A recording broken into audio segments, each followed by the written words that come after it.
اس کے علاوہ خدا نے اتنے بڑے بڑے کام کیے، اور پھر اس نے یہ سب کچھ تخلیق کیا ہمارے لیے، جو اتنا سا انسان ہے جس کی زمین کی ایگزسٹنس، جس کی زمین کا وجود ان ستاروں کے سامنے نظر نہیں آتا۔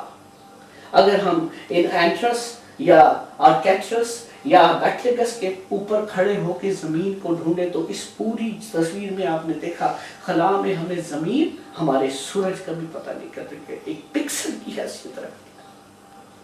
پھر ہم کس خدا کو جانتے ہیں؟ کون سا وہ خدا ہے؟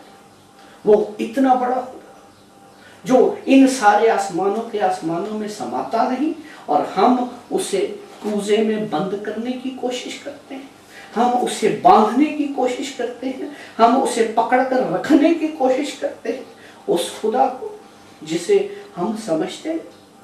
آئیے ہم ایک بات آخر میں یہ دیکھیں، یسایہ 40 باب کو دیکھیں، اس میں کتنی خوبصورت بات لکھی ہے۔ 40 باب اس کی 12ویں آیت میں لکھا ہے، کس نے سمندر کو چلو سے ناپا؟ وہ کس نے سمندروں کو، 7 سمندر ہیں، وہ انہیں چلو میں اٹھا لیتا ہے، اور آسمان کی پیمائش بالشت سے کرتا ہے، اور زمین کی گرد کو پیمانہ میں بھرا، اور پہاڑوں کو پلڑوں میں وزن کیا، اور ٹیلوں کو ترازو میں تولا۔ کس نے خداوند کی روح کی ہدایت کی یا اس کا مشیر ہو کر اسے سکھایا؟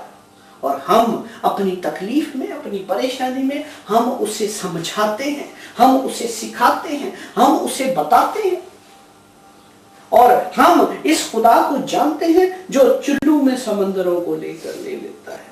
اس نے اس پوری کائنات کو بیلنس سے، ایک ترتیب سے، ایک وزن کے ساتھ، ایک کیلکولیشن کے ساتھ تخلیق دیا، بنایا تاکہ سب کچھ اپنی جگہ پہ ٹھہرا رہے۔ اس نے سورج سے کہا ادھر آ اور ٹھہر، اور وہ وہاں ٹھہر گیا، اور اس کی جرت نہیں ہے کہ وہاں سے ہلے۔ اور ہم یہ دیکھیے کلام میں کتنی خوبصورت بات لکھی ہے کہ روح کی ہدایت یا اس کا مشیر ہو کر اسے سکھائے گا۔ دیکھ قومیں ڈول کی بوند کی مانند ہے، اور ترازو کی باریک گرد کی مانند گنی جاتی ہیں۔ دیکھ وہ جزیروں کو ایک ذرہ کی مانند اٹھا لیتا ہے، اور لبنان ایندھن کے لیے کافی نہیں۔ اور اس کے بعد لکھا ہے کہ سوختنی قربانی کے لیے بس نہیں، سب قومیں اس کی نظر میں ہیچ ہیں، بلکہ وہ اس کے نزدیک بطالت اور ناچیز بھی ہیں، اور کمتر گنی جاتی ہیں۔ ہم کمتر ہیں، ہیچ ہے اس کی۔ اور میں سمجھتا ہوں اس خدا نے، اس یسوع نے، اس کلمہ نے مجسم ہو کر ہیچ لوگوں کے بیچ میں آ گیا، اتنا بڑا اختیار چھوڑ دیا، اتنی بڑی اتھارٹی چھوڑ دی، اتنا بڑا پاور اپنے ہاتھ میں جو اس کے تھا اس کو چھوڑ دیا، اور ان ہیچ لوگوں نے جو کمتر ہیں، جو اس کی نظر میں کمتر اور ناچیز ہیں، ان کے درمیان آ گیا۔ بس تم خدا کو کس سے تشبیہ دو گے؟ ان سب باتوں کو جان کر کیا ہم خدا کی مشورت کر سکتے ہیں؟ کیا ہم خدا کی مشورت کر سکتے ہیں؟ کیا ہم خدا کو سمجھا سکتے ہیں؟ کیا ہم خدا کی حیثیت کو جانتے ہیں؟ اس کی اتھارٹی کو جانتے ہیں؟ اس یسوع نے اتنی بڑا بات کی، اتنی کہ اس نے اس کی نظر میں ہم ہیچ ہیں، بلکہ اس کے نزدیک بطالت اور ناچیز سے بھی کمتر کی گنی جاتی ہیں یہ قومیں، اور وہ ہمارے درمیان آ گیا۔ کیا ہم اس کو آنر دیتے ہیں؟ کیا ہم اس کو عزت دیتے ہیں؟ کیا ہم اس بات کو سمجھتے ہیں کہ ہمارا خدا کون سا خدا ہے؟ اور وہ جو کچھ کرتا ہے کلام میں لکھا ہے کہ تمام چیزیں مل کر خدا سے محبت رکھنے والوں کے لیے بھلائی پیدا کرتی ہے۔